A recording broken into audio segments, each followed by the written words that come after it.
It is wonderful to have all of you.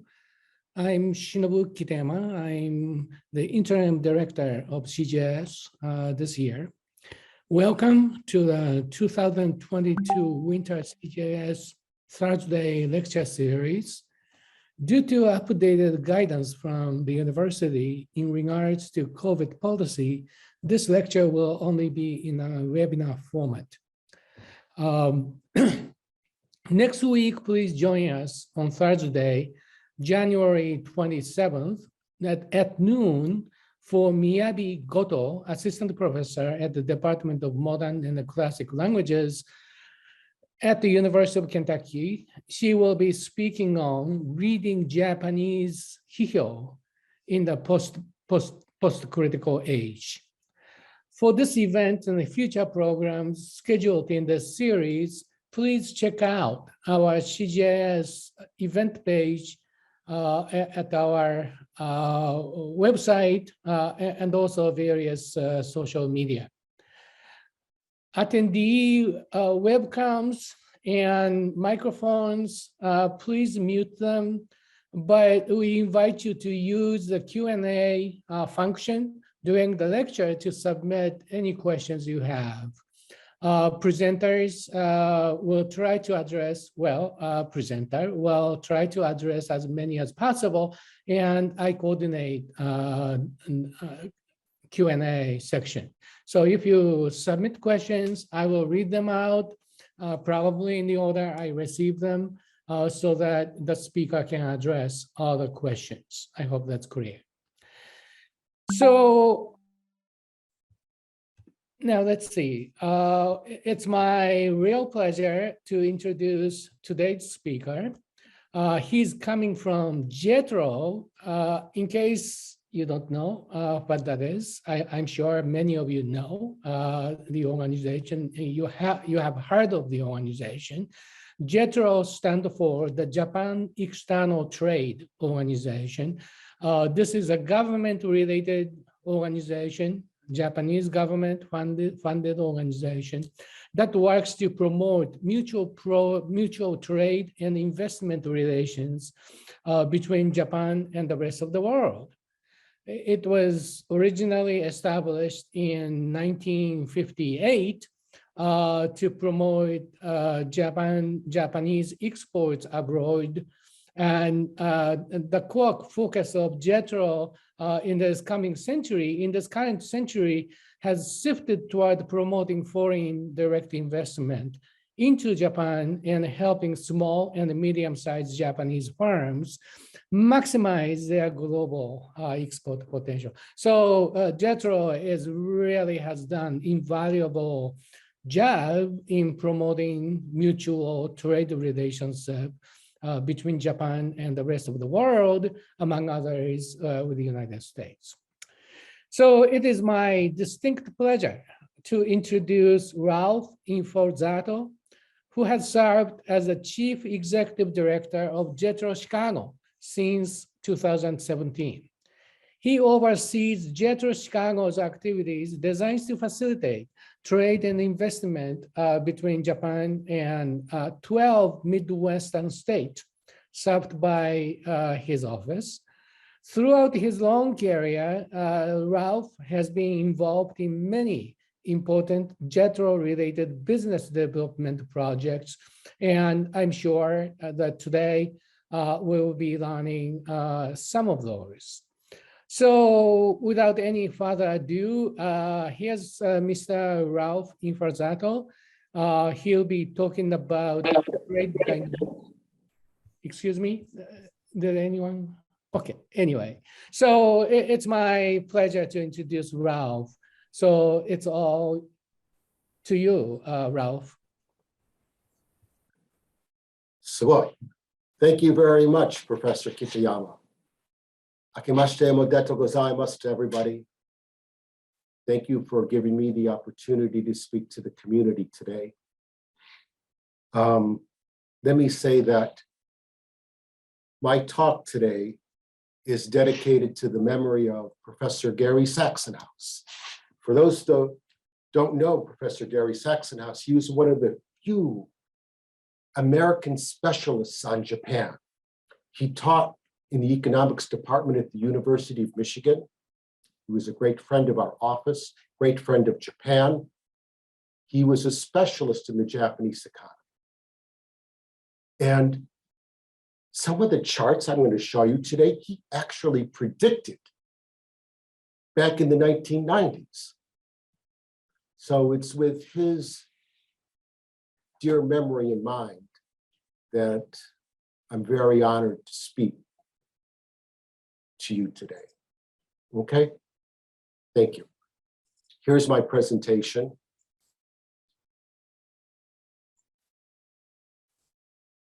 Japan's U.S. investment dynamic, a new look at the U.S.-Japan economic relationship. Allow me 40 minutes to change your look, to refresh how you look at the U.S.-Japan economic relationships. I want you to have a richer understanding of our relationship with Japan based on Japanese investment in the United States. It is nothing short of an economic miracle on what has happened during the last 40 years. Here, I want to take you into the past for a brief moment. I'm going to take you into 1982. You have to understand the economic history of the US-Japan relationship in the 1980s to fully appreciate and embrace the relationship in 2022. Japan's number one. Yes, it's number one. It's the leading foreign direct investor in the United States. We're going to talk about Japanese investment in the US manufacturing sector, employment, R&D, export growth, jobs, R&D, exports, growth of US-based Japanese companies in America's manufacturing sector. Then I want to take you and introduce you to the state and local government officials who day by day build relationships with Japanese companies who invested in their community and travel to Japan to keep the relationship with Japanese companies healthy, and also how they develop relationships with Japanese sister cities. I call that how state and local governments have embraced Japan during these past 30 years.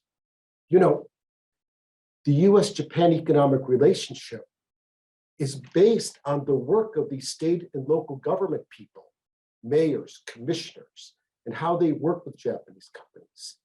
No one talks about that. We're going to present you with their voices today. Here, JETRO. Yes, as you see, I'm an American, but I'm head of the Chicago office of the Japan External Trade Organization. Our region is 12 states in the Midwest, all the way to the Dakotas. I was just in North Dakota last week. They want to build energy relationships with Japan. And all the way east to Michigan and your good neighbor, the state of Ohio. Look at how broad this organization is. 47 offices in Japan. There's a JETRO office in each Japanese prefecture. Not, you know, that's very rare because it shows you the breadth and depth of JETRO's business network within Japan. 74 offices in 54 countries. We have 6 offices in the United States. New York, Los Angeles, San Francisco, Atlanta, and Houston, and a very, very dynamic office in Toronto.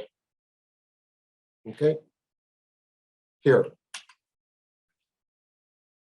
We work every week to help Japanese companies initiate a business investment in America, or if they're in America and they want to expand, we help them with the expansion. We also promote American investment into Japan.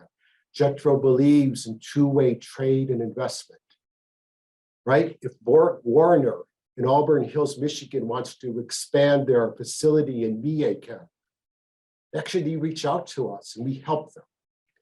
I want you to understand that trade and investment goes both ways. and we help both Japanese companies invest in America. And of course, American companies, we help them invest in Japan. We also are dedicated to promoting the export of Japanese agricultural goods. There's such a huge market in America for Japanese food ingredients, food materials, Japanese sake. You know what we did? We just finished putting up a Japan food showcase here in my office, where we have over 400 Japanese food products. So, you know, restaurant managers from Michigan or Chicago, they could come in and try these new products. And if they want to buy them, we will show how they could purchase them over the internet. And what we've been doing lately for the past, I would say 6 years, 7 years, we've really strengthened relationship with state and local governments. This is demand driven. Many state and local governments contact us all the time asking us, how can they reach out to Japanese companies?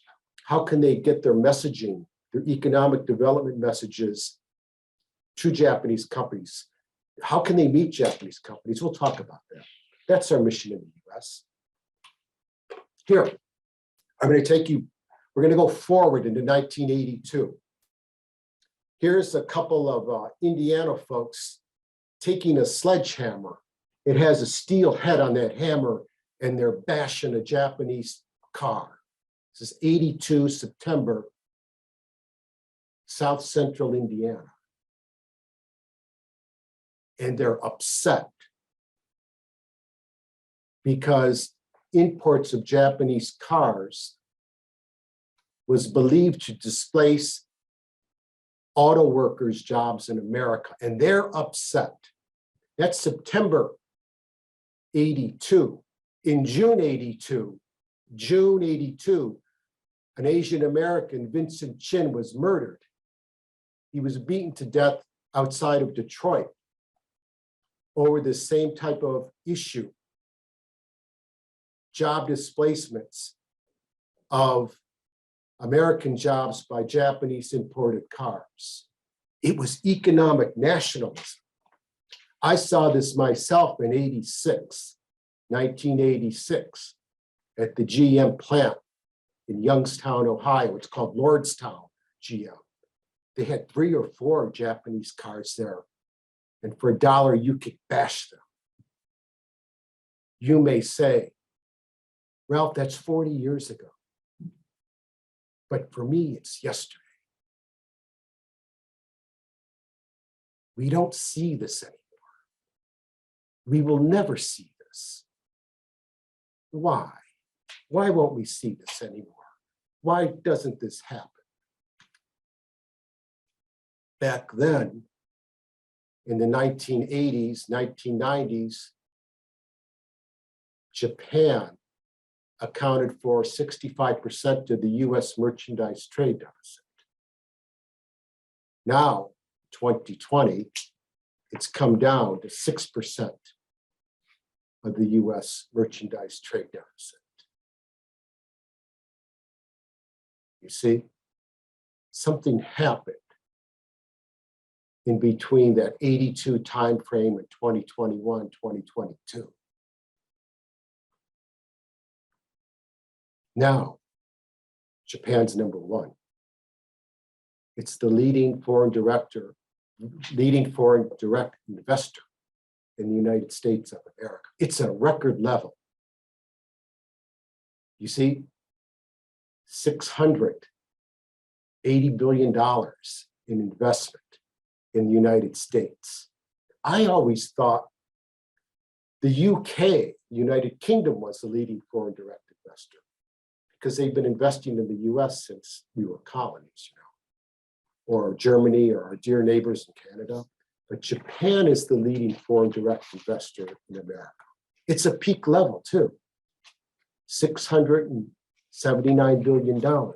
That's almost 3 times greater since the 2009 Wall Street crash. When the Wall Street meltdown happened in 2008, 2009, the recovery, Japanese investment took off in the United States. It's 3 times greater. So I'm going to say that this is what you should understand. The United States has a huge trade investment surplus, or huge investment surplus, a huge foreign direct investment surplus from Japan here. Approximately $680 billion of Japanese investment capital is in the United States, compared to $132 billion of American investment in Japan. This is what you should focus on. No one talks about this. But if you break down this macro figure, you'll see how Japanese companies strengthen the US economy in terms of jobs, exports. Japanese companies are using the US economy as an export platform now. And of course, research and development. People in the local communities recognize this and they embrace it. Here, Governor Whitmer, she welcomes Japanese investment. This is Governor Eric Holcomb in Indiana. He welcomes Japanese investment. They understand. They understand the job creation that Japanese companies bring to these states. You see, Gretchen Whitmer wants to go to Japan, but she can't because of the pandemic. But she wants to go to Japan. She wants to meet Japanese companies. She wants to meet Japanese companies that have invested in Michigan. She wants to build close relationships with Japanese businesses. Eric Holcomb has also done that, and his predecessors. As a matter of fact, there are more Japanese companies in the state of Indiana on a per capita basis than any US state. They have three Japanese auto assembly plants. We call them OEMs, original equipment manufacturers. Subaru from Gunma, 1989, followed by Toyota and Honda. The state of Indiana has done an amazing job at building business relationships with Japanese companies, as has Michigan and Ohio. These governors understand the value of Japanese companies in their states.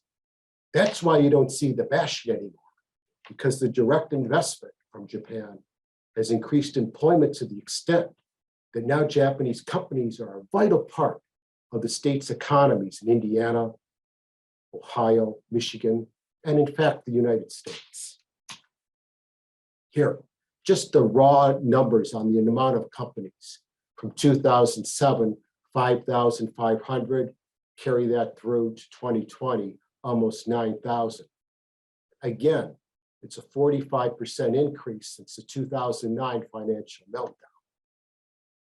It's not a peak figure, but it's still a very healthy figure of Japanese companies that have invested in the United States.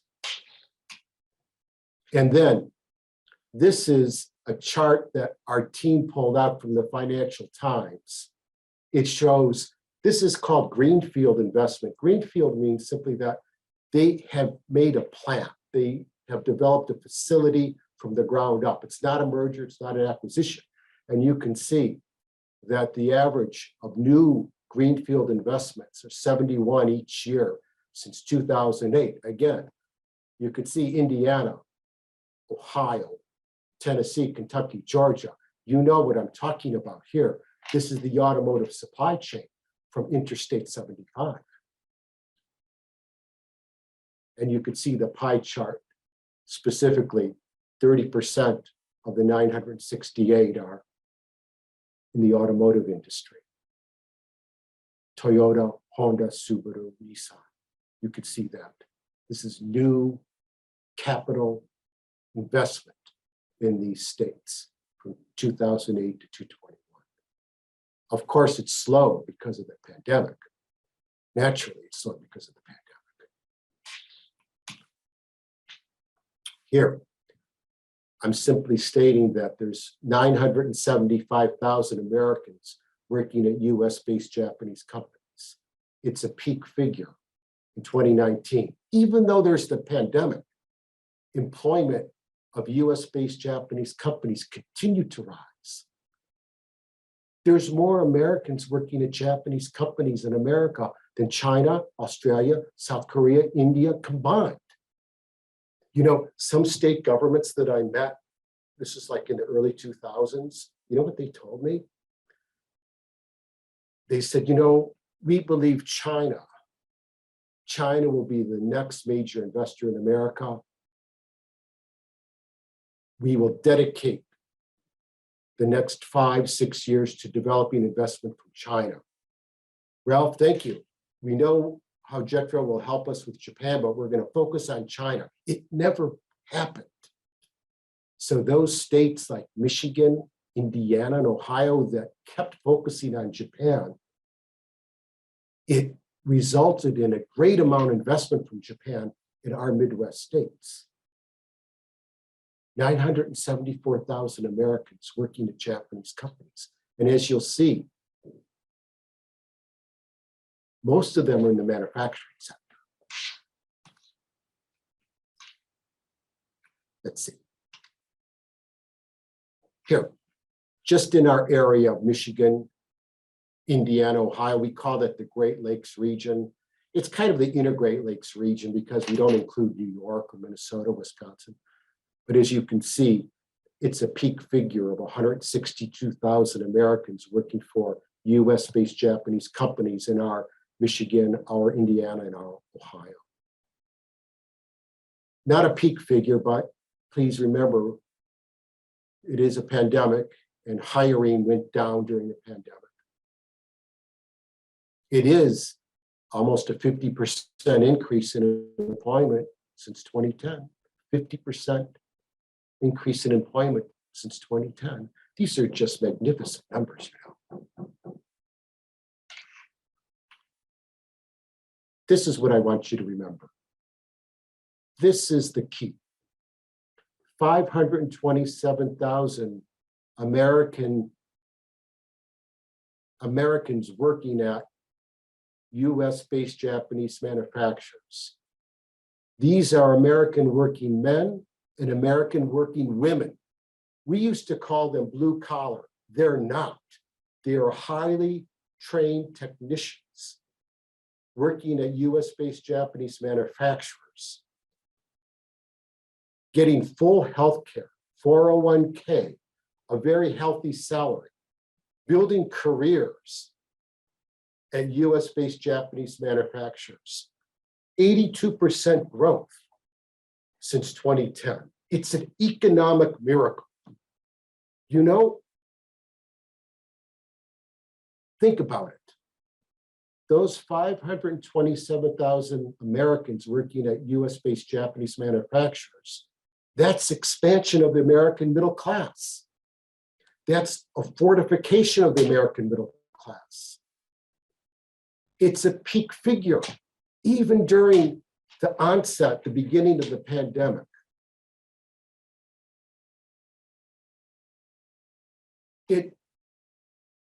The x-axis, you could follow it from 2004.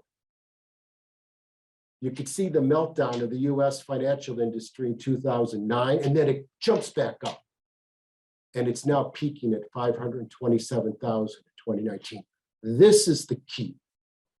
Japanese companies in the United States fortifying the US industrial sector, contributing to US competitiveness. 527,000. That's what I wanted to tell you. And here, I've been told people like maps. So we wanted to map out.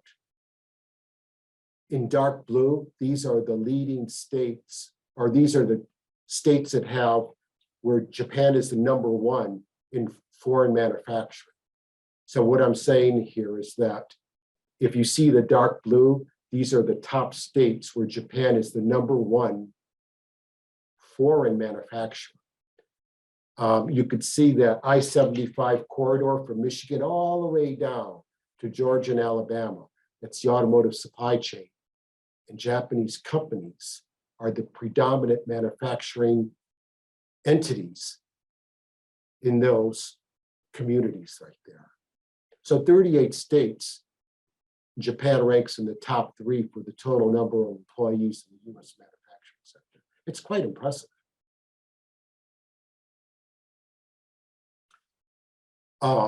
Yes, good.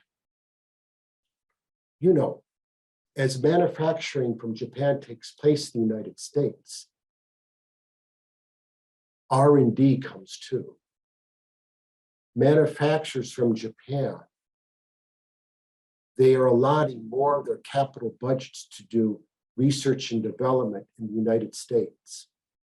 So you could see Japan has a almost $13 billion R&D capital spending in America.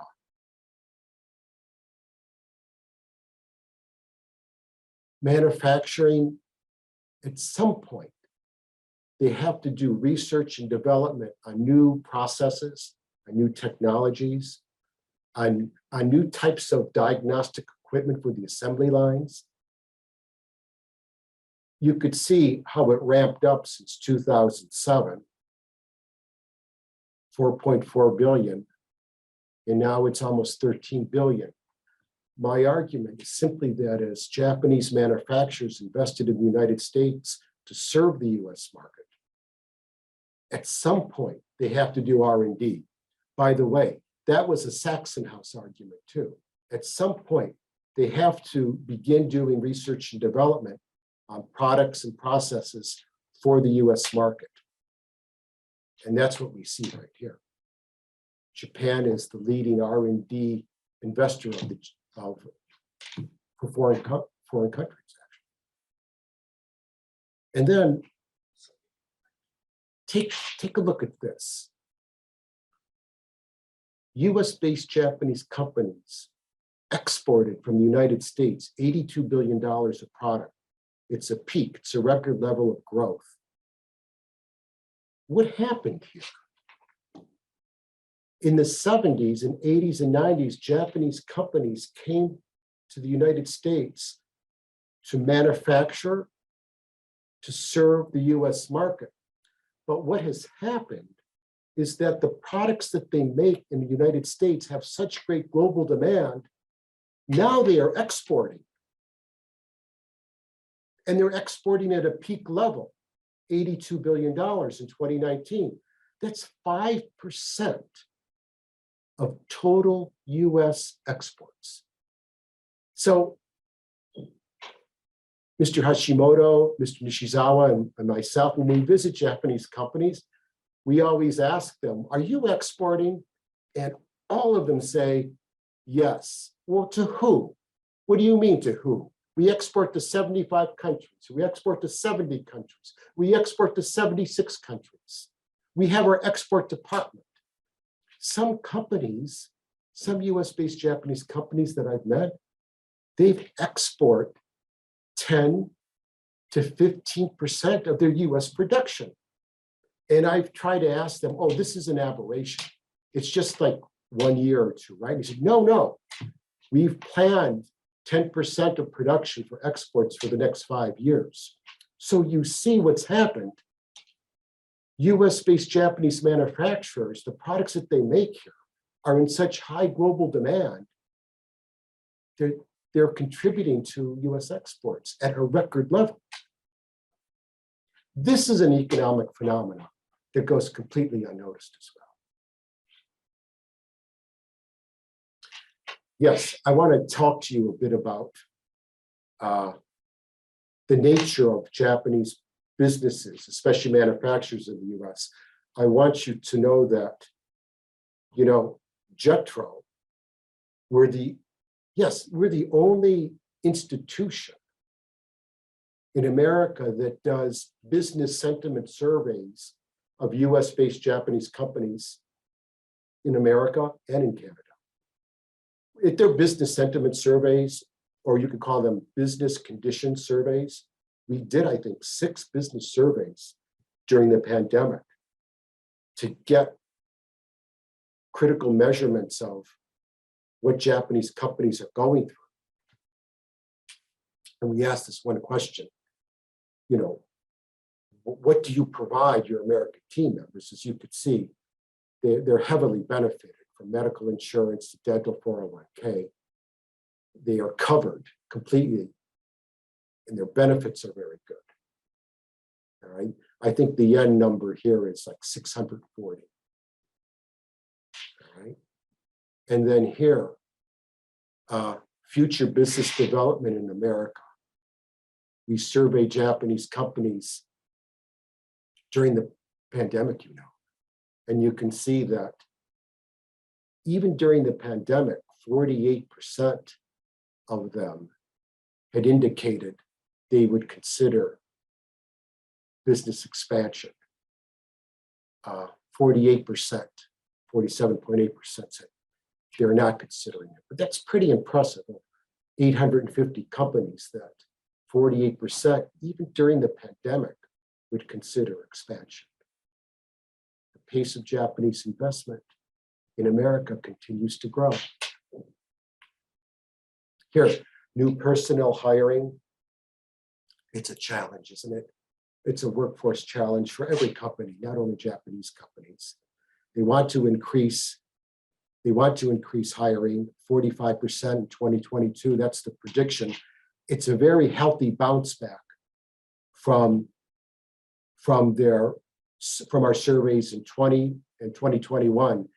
They weren't really considering hiring at all in 2021, 17, 18% or 21% because of the pandemic, but it's more than doubled now for new hiring in 2022. It's very healthy.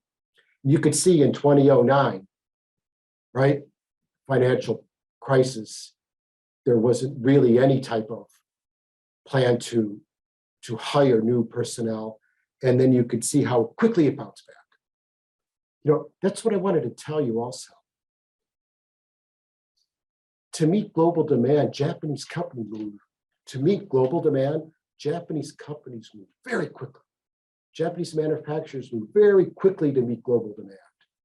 And you can see how it's reflected in hiring. You can see how it's reflected in the export growth as well. Now, it's about our work with local governments. As I mentioned before, it is my thesis that it's the local and state governments that cement the US-Japan economic relationship and drive it forward and build kizuna, or a bond of friendship at the local level and the state level. Before the pandemic, I was getting a call once a week from a mayor in the Midwest, a local economic development official in the Midwest, or a state economic development official in the Midwest, who wanted to meet us to help them think about how to support Japanese business expansion.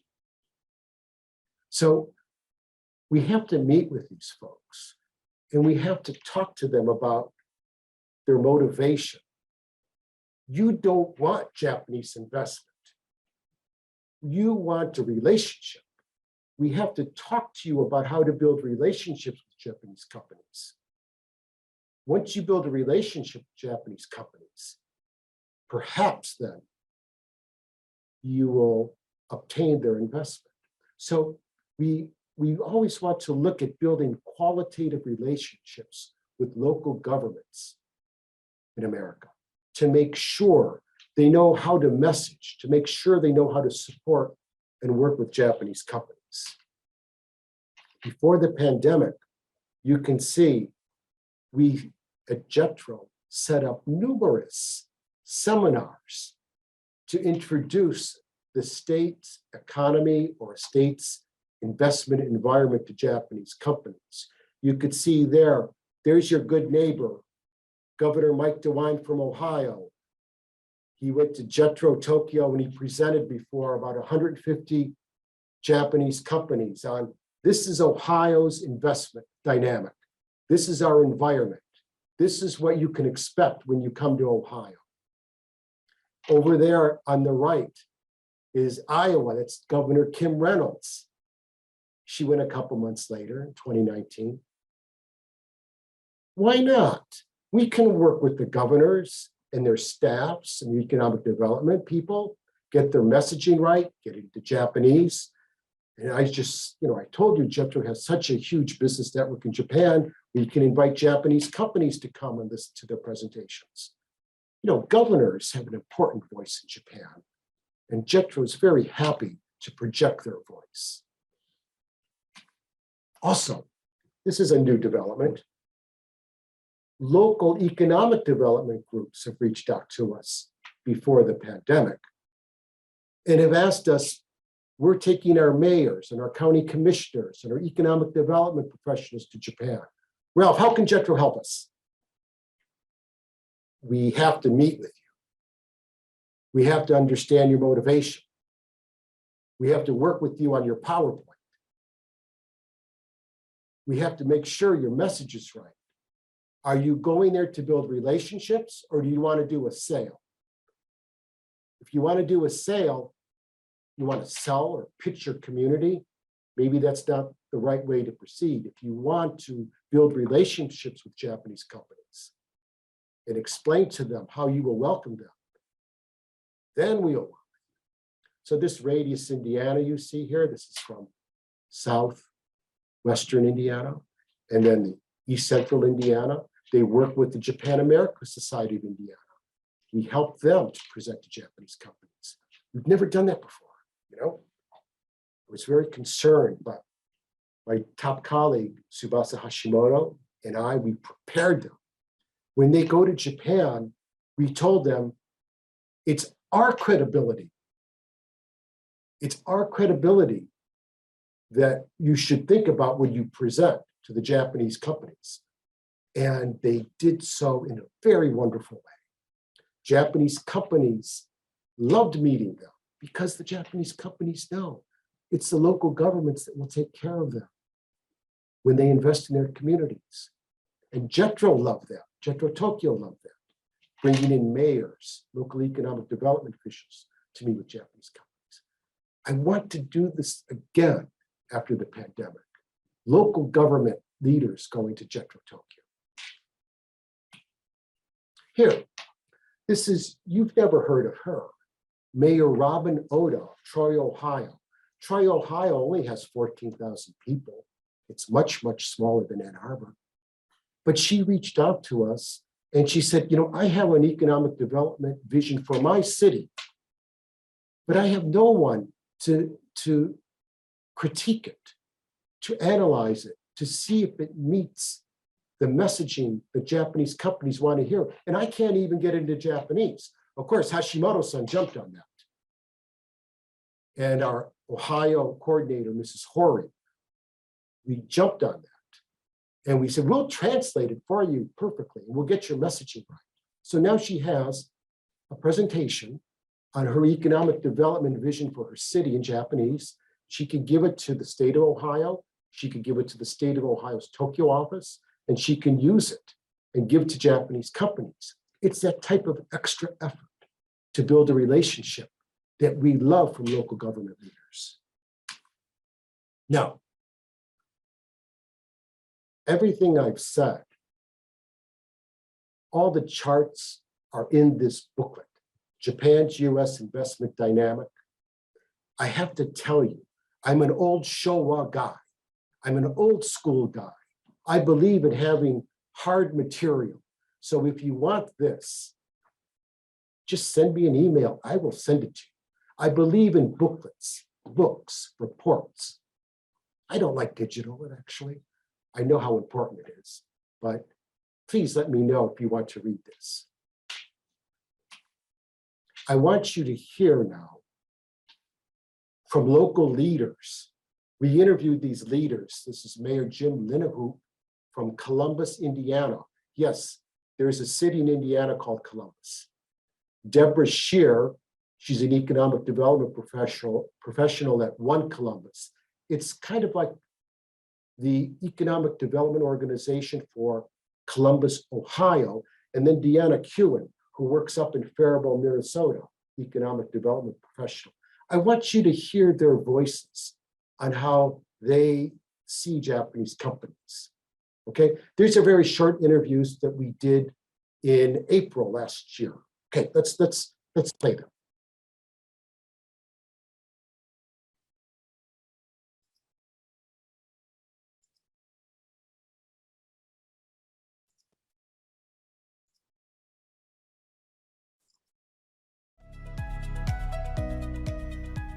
In Columbus, Indiana, we've had Japanese companies now for about 30 years. Today, with that 30-year perspective, we have 24 Japanese companies in Columbus, and they employ about 5,800 employees. The Japanese business mythology that I have observed is patient, it is thoughtful. NTN Drive Shaft is one of our larger employers. They employ about 1,600. They make drive shafts, constant velocity joints. And another that's about the same size is Toyota. Most people are familiar with Toyota as a car manufacturer, but our plant makes forklifts.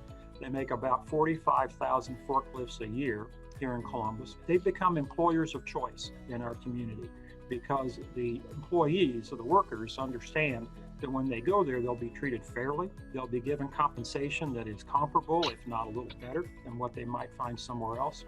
Their presence of these Japanese companies has been very helpful to us during the pandemic from a couple of perspectives. As I said earlier, they're very well managed and they're very patient. They're also very well capitalized.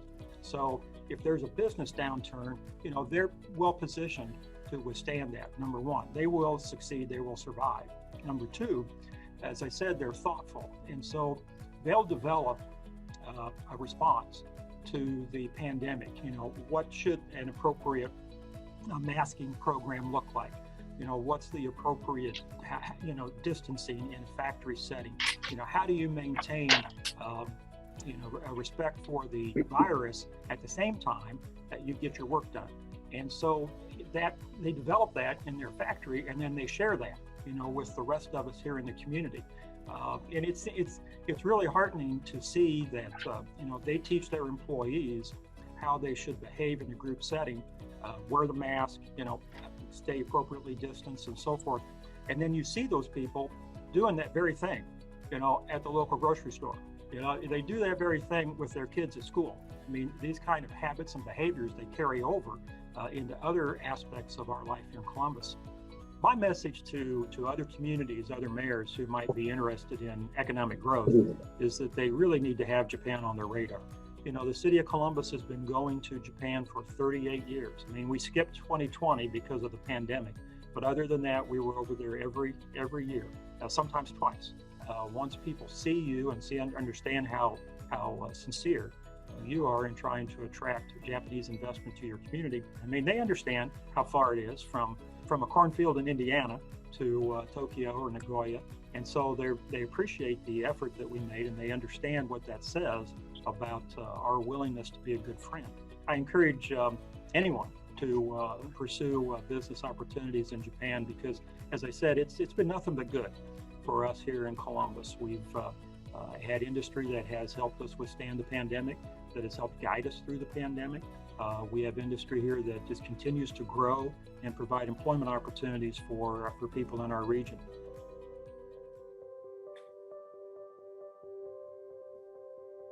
So since 2015, 39 Japanese companies have chosen to grow in the Columbus region, committing to add more than 1,600 jobs and over $300 million of direct investment to the economy. This impact is so important to the communities in which they're located. Not only are the companies contributing to the tax base of the cities, but they're also bettering Central Ohioans' lives through the fulfilling work that they offer. In the beginning, when Japanese companies were looking to place operations in the U.S., they were mainly focused on manufacturing and warehousing. And those activities have really evolved over the years. And what we've seen is a significant amount more of R&D activity that's happening. In Central Ohio, specifically on the corridor that's between Dublin, Ohio, and where the Honda Marysville facilities are located, there's about 70 companies that are Japanese owned that are doing R&D activities along that corridor. And they're hiring engineers from our university systems. They're training people on the technologies that they really want to push into the future. And we're really excited that a lot of that activity is taking place here. Faribault, Minnesota is a community of 25,000 people located south of the Minneapolis-St. Paul Twin City metro area. Daikin Applied is one of the largest industries here in the city of Faribault.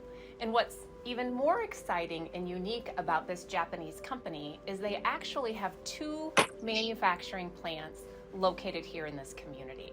Just a few years ago, they went through an international search to find a location to build a new plant so that they could offer a brand new state-of-the-art product to the globe. And going through that search, they decided that the best location for them would be right here in Faribault. So they actually have 2 plants, and that new investment was a very large investment that has had a tremendous impact on the community. We all understand that our industries struggle to have enough workers. This is a global issue. And what they're doing through the programs that they're developing and the partnerships that they're providing is they're elevating the skill set of all of our residents and providing those opportunities for people to improve their lives.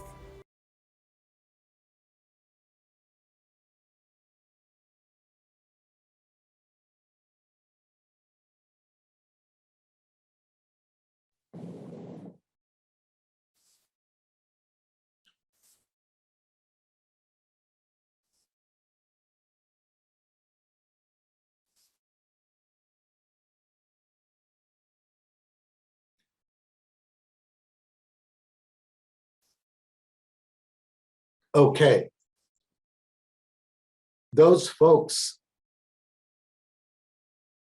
just hardworking Americans who seek and have achieved relationships with Japanese companies. None of them speak Japanese. This first guy, City of Columbus, Mayor Jim Linehu, they've been going to Japan for 30 years. Deborah Scheer in the 2000s and Deanna Kewen just recently.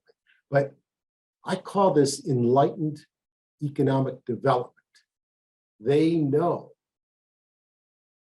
that if you could build a relationship with the Japanese company and have them invest, it's lifelong investment. They got it.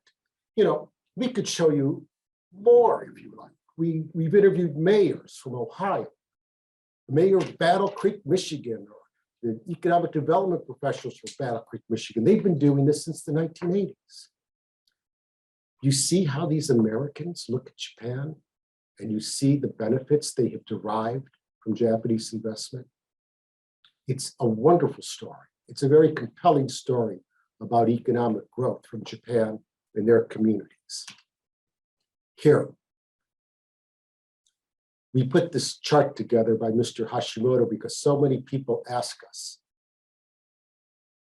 what's Japan's direct investment compared to America's allies, Canada, UK, Germany? You can see it right there. 680 billion in direct investment in 2020, supporting almost 530,000 US manufacturing jobs.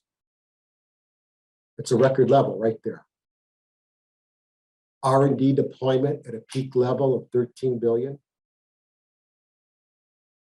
An expansion of US exports. Remember, 5% of all US exports are by US-based Japanese companies.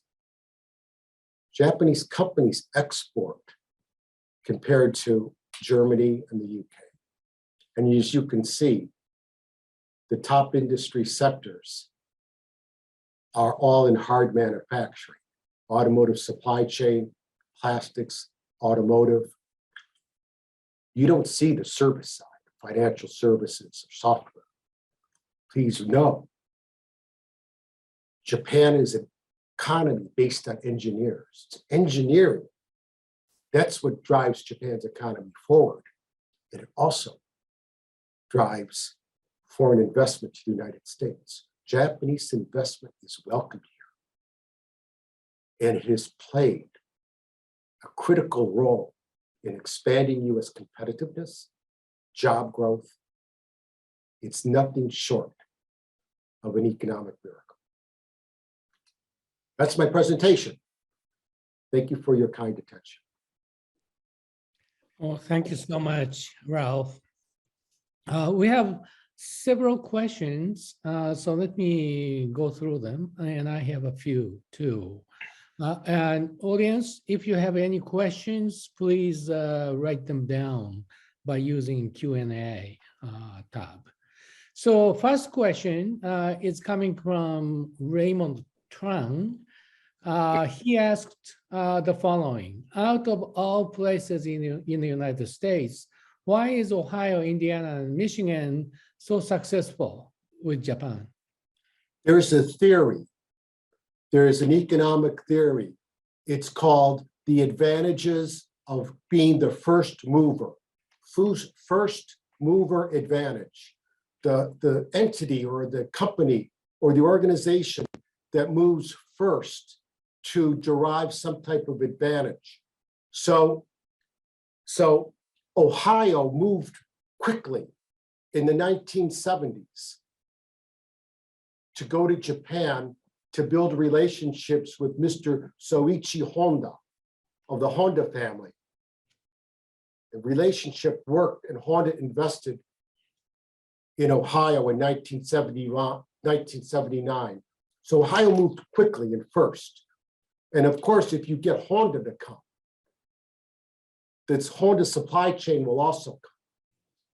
Michigan did the same thing, but not in Detroit, in Battle Creek. Mr. Jim Hettinger from Battle Creek, Michigan, led his group to Japan in the 1980s, and they were successful in inviting Nippon Denso to Battle Creek. Now it's known as Denso.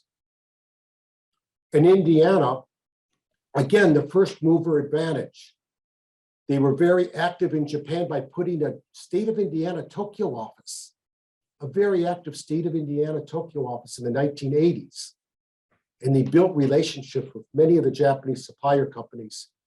So the answer to that question is that those three states moved quickly to build relationships with Japan. Number two, those three states are in the heart of the automotive supply chain. And those three states also have a very active workforce that knows automotive manufacturing skills. Nicely done. Nice question. Thank you. Thank you. Now, just in connection to this, there are lots of investment in Texas, Alabama, all those states, right? I wonder what's the current situation might be relative to what's happening in the Midwest. Yes, those states like Kentucky, Alabama, Texas that you mentioned, they saw what was going on in the Midwest. And as a first mover advantage happened, they quickly copied what was going on in the Midwest. And they too put their own offices in Tokyo, Texas office in Tokyo, Kentucky office in Tokyo. And their governors and their state economic people also went to Japan. I see. And they have a special advantage. Those states are right to work states, which means the Japanese companies or any company that invests in Texas or Georgia or Alabama does not have to have a union. So they played that economic advantage very, very well. And Japanese companies in turn followed to Texas, Alabama, Georgia, Tennessee, Kentucky. Okay, thank you. Thank you so much. Well, Josh Hausman has to leave because he needed to teach. However, he offered a few questions. So he says the following: thank you for the fantastic and informative presentation. I learned so much. I have a couple of questions. Question one, other than the old industry, what are the biggest industries in which we see foreign direct investment from Japan in the United States? Question two, let me read the second question and you can address both of them. Question two is the following: how much of the potential long-term problem for US and Japan economic integration is the pandemic? So how much problem pandemic is causing on this relationship. For example, if travel between the US and Japan remains difficult for years, would that limit some of this investment, since managers would not be able to travel back and forth as easily? Let me answer that second question from Professor Hausman first. That is the key concern. How to survive business, how to enhance business during the pandemic. In my opinion, this is my opinion, COVID has defeated the United States, actually. We cannot get COVID contained. So Japanese manufacturers, it's a challenge for them every week. I visited Japanese manufacturers in December, and 40% of their community is vaccinated. They cannot understand why Americans don't get vaccinated quickly. Actually, Japan has a higher vaccination rate than the United States, but Japan started so late.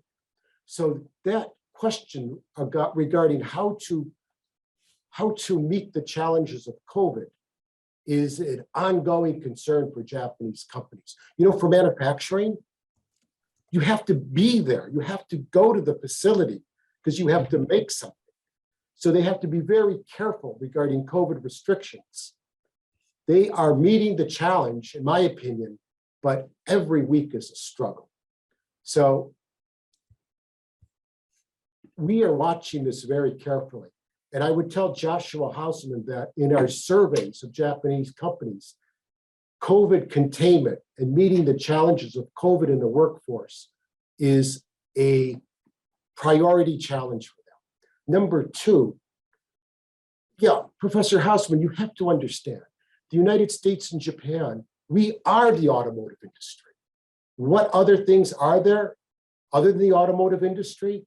Well, of course, there's advanced machine technologies, robotics. We see that from Japanese companies in the United States. Fanuc, right? Mazak, Yaskawa Denki. These are companies that are making automation equipment. We know there's a workforce shortage. There's a workforce training problem. Perhaps automation is the answer. So many Japanese companies here are making advanced robotic machinery. And also, from my own personal perspective, I believe that there's going to be more companies like IT companies from Japan or startups in the biotech area. Even Japanese pharma will expand here in terms of the acquisition of American companies. I think that the Japanese biotech industry is very good. And I think we're going to see more and more startups from the Japanese biotech industry in the United States. Thank you. Okay, thank you. Well, next question is from Michael Yamada. Hi, Ralph. It's nice to see you here in Michigan. Thank you for the wonderful presentation. It is very interesting to learn US-based Japanese manufacturing, I think MFG manufacturing companies contribute 5% of total US exports of $82 billion. It is certainly a result of dedication by those people who are involved in creation of such products. It is also the brand name of companies. As long as it is built by Japanese companies, it is trusted and it sells. The same can be said for German industrial engineering and chemical products, but there is huge difference between Japan and German companies in terms of exports from the United States. It may not be your specialized field, but can you give your insight to this phenomenon? I think you answered this by page 26 illustration. That's what he says. Yeah, Yamada-san, US-based Japanese companies have a tremendous amount of flexibility on their business models. They have a tremendous amount of flexibility on their business models, which enables them to export from the United States. That's my understanding. German companies are controlled by Germany. German companies are here to manufacture and serve the US market. They don't have the flexibility of management to meet global demand from the United States. It's a control issue. It's a control issue. Honda can export from America. They can meet demand quickly, but the German companies are more controlled by the German headquarters. It's my understanding. And also, made in Japan. I want to talk to you about that. In America, when we go to exhibits at McCormick Place here in Chicago, I always make sure that the Japanese exhibitors that we have always have made in Japan. Just those 3 words, American engineers just come over and look. Because as you said, made in Japan is a quality mark. Listen to this. Years ago, Procter & Gamble, they are making products in Japan, diapers, to export to China. So they got the Procter & Gamble Japan mark, made in Japan. That's why their business is taking off so well in China. Made in Japan. It's a golden quality mark equal to that of the United States and Germany. Thank you. Thank you. So, well, if you have any questions, please write them down on the Q&A. In the meantime, I have one question. As I listened to your wonderful presentation, I was pondering what's the perspective of Japanese government? I think, all this, what you are doing is excellent in terms of as a response to some trade friction, trade conflict, which happened in 1980s. American workers were losing jobs because of the cars which are coming from Japan, and all those Hondas and Toyotas are destroyed by some of the, and actually I was in graduate school around that time in Michigan, so I know some incidents happening in Detroit. Now, it's a wonderful thing to do to invest in the United States, to create factory here and to hire American workers and make Hondas and Toyotas and so on. Now, at the same time, that from Japan side, I wonder what's the calculation. So clearly, workforce is moving from Japan to the United States. Now, for the moment, there's enough engineers in Japan to enough and good enough to sustain this Japan brand, right? Made in Japan equal to high quality. But sooner or later, by which I mean maybe 10 years or 20 years, wonderful engineering are disappearing merely because those American companies are hiring Michigan PhDs or whatever, not really hiring Tokyo PhDs. So basically, there's a shrinkage of workforce back home in Japan.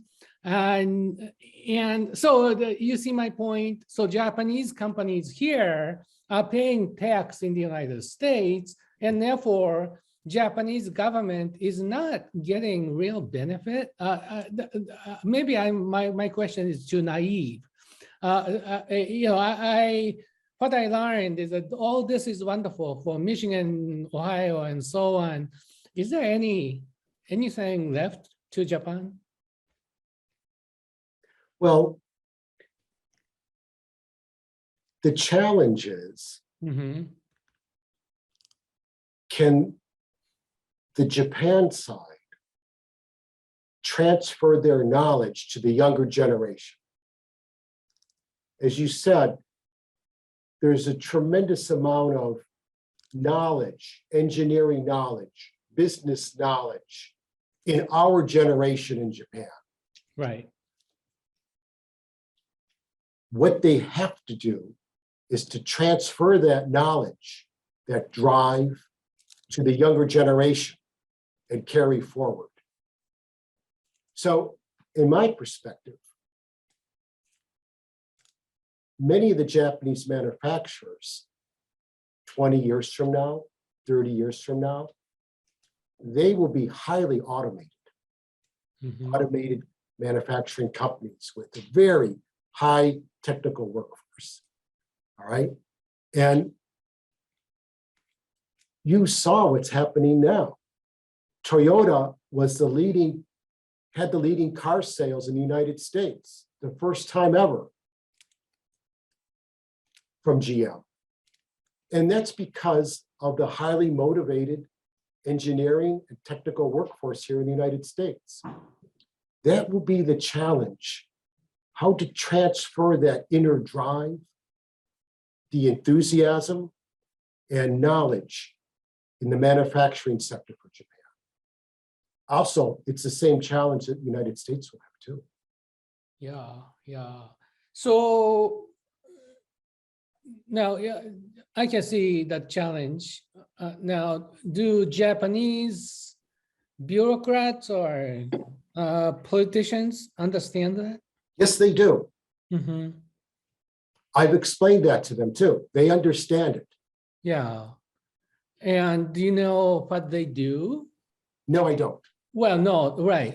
And, I'm not particularly patriotic, except as I listened to you, I was thinking about this long-term decline of Japanese universities in terms of international ranking. Just Tokyo used to be pretty okay, or Kyoto, that's my alma mater, used to be very good, but now it's declining. And now, basically what they need to do is to invest on those universities to create next generation of engineers to sustain this reputation. Now, in the meantime, that may not be as easy because all those companies are creating lots of money, and that money created is dropped in the United States. Now, is that a problem for them, or they are kind of fooling themselves that they pretend that they are not seeing the problem? They see the problem, and we work with Japanese universities in the biotech area. Listen to this. Many large companies like a Procter and Gamble, for example, they are or Abbott is here in Chicago. They go to Japanese research universities, as you said, Kyoto, Osaka, even Hokkaido. They're very impressed with the basic research that is being done at these universities. Remember, there's R&D. I believe the Japanese companies or the Japanese universities are very good at the R part. They're very good at research. I've been told that by Pfizer, actually. Japanese companies, their data is good. Our Japanese universities, their researchers, their data is good. They follow the scientific method. We trust what they do, but they are underfunded. So they cannot do D. So for me, I would make sure that the Japanese research universities have access to the development funding to do more intensive academic studies with companies to show their research. I believe Japanese universities are very good at the R part, but there's a great drop off on the development part. American universities are good at both, actually. So I think that the R is fine, the Japanese research universities. It's the development and the development funding which has to be more robust. Okay, thank you. All right, so Michael Yamada-san is following up his early question and your answers. Control issue, I agree, so he says. Thank you for your insights. Yes, Japanese are known for hard manufacturing and its quality, but the wage level of people in Japan has been flat the last 30 years since 1991, which, by the way, is absolutely true as per NHK last week. Now, CPI has been low and even negative in Japan for the same period. They are not happy. And the population is shrinking over the same period. It's time for soft knowledge, isn't it? Consulting, financing, insurance, etc., and arts. The Japanese cannot break the mold, can they? Japanese need to transform themselves by learning overseas. Yeah, Yamada-san is usually on point, but there's no inflation in Japan. That's why there's no salary increase. There's negative, there's deflation. When American business people go to Japan and we go with them, that's the first thing they say to us. Japan is so affordable. So there has to be some type of rethink. I'm afraid, Yamada-san, that if you move away from Japan's core competency, which is industrial manufacturing, if you move away from that into some new areas like financial services or IT or some type of consulting, it's risky. It is risky to do that type of shift. And as you know, Japan is very risk averse. You cannot take that type of risk. What I would argue to you, Yamada-san, is that there has to be some elevation in the monozukuri culture in Japanese manufacturing, some type of new elevation in terms of manufacturing, tech manufacturing, AI, for example. Take it to the next level, energy transformation, for example. But the shift to services or soft power, I believe, could be inherently risky. Yeah, thank you very much. That's very interesting point. Now, maybe you address this question. Basically, U.S. is welcoming investment in auto industry and some other industries, but the U.S. want to outsource some other things, for example, clothing, your underwear and so on, to China, Vietnam, I don't know, many countries where labor is very cheap. So is there any systematic strategy on the part of US government or agencies or industry here? Well,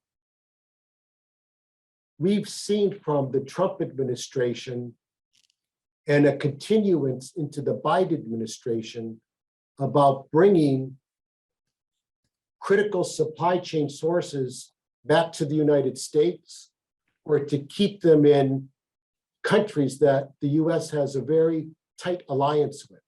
Mm-hmm, mm-hmm. We've also seen a tremendous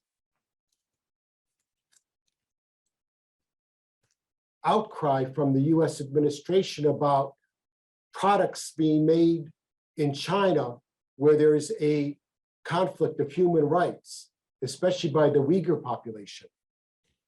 You see, I believe that this will be very contentious in the sense that the US government, or maybe even the G7, the group of 7 countries, will be very careful about where products are sourced. The so-called slave labor issue. Mm-hmm. It's a very contentious issue. And it's an issue that now is in the public realm, and people are very concerned about it. You know something? When I go shopping, I try to listen to what the other shoppers have to say. And many of these young families are looking at, where is the product made? It's made in China. They look at that, it's made in China. This one is made in Thailand. I've never seen that before, actually. American consumers shopping at the Target department store, the Target stores, and examining where these products are made. It's kind of a more intense level of globalization. Yeah, very interesting. Now, well, because I'm the only one, if you want to interrupt me, please do present your questions, please do, okay? But I have one more question. So now your job is to bring in, Japanese investment. And your office has been wonderfully accomplishing the goal and continuing to do so. That's wonderful. Now imagine that you also, your office may be charged to make some bilateral relationship in such a way that encouraging investment of American firms in Japan so that they can get some benefit. Is that kind of a conceivable strategy, or that's not, well, surely that may not be the mission of your agency. However, if you are charged to do this, is it something sensible to do, or that doesn't make sense? Well, I'm sorry, Professor, what was your question again? Oh, my question is doing opposite. That is, bringing in Japanese firms here, right, and make investment.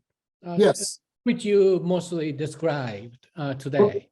But now, is it conceivable to do just the opposite? That is encouraging, Ford or GM, whatever, to go to Mie or Sendai, make investment and make some good out of it. Yes, we also do that. We work two ways. We help Tesla get into Japan, for example, or we help Vera Bradley get into Japan, for example.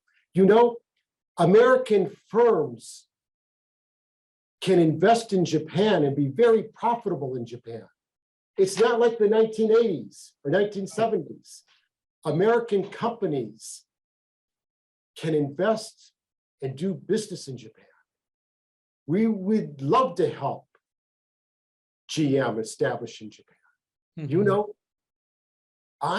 My thesis is that for American companies to succeed in Japan, you have to be in Japan.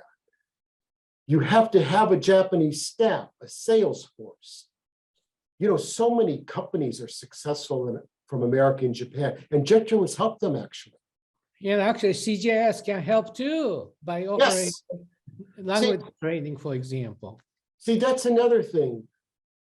The Center for Japanese Studies, JETRO, the Consul General of Japan in Detroit. These are all assets, valuable assets for Michigan businesses to utilize. Okay, thank you very much. I think that's a very nice way to end this wonderful session. So thank you very much, Ralph. This was very, very informative and so thought-invoking, and that's reflected in some of the questions that came up. Thank you very much, and I'm sure some people will contact you for further questions. We welcome everyone to visit us in JETRO Chicago. Thank you. Thank you.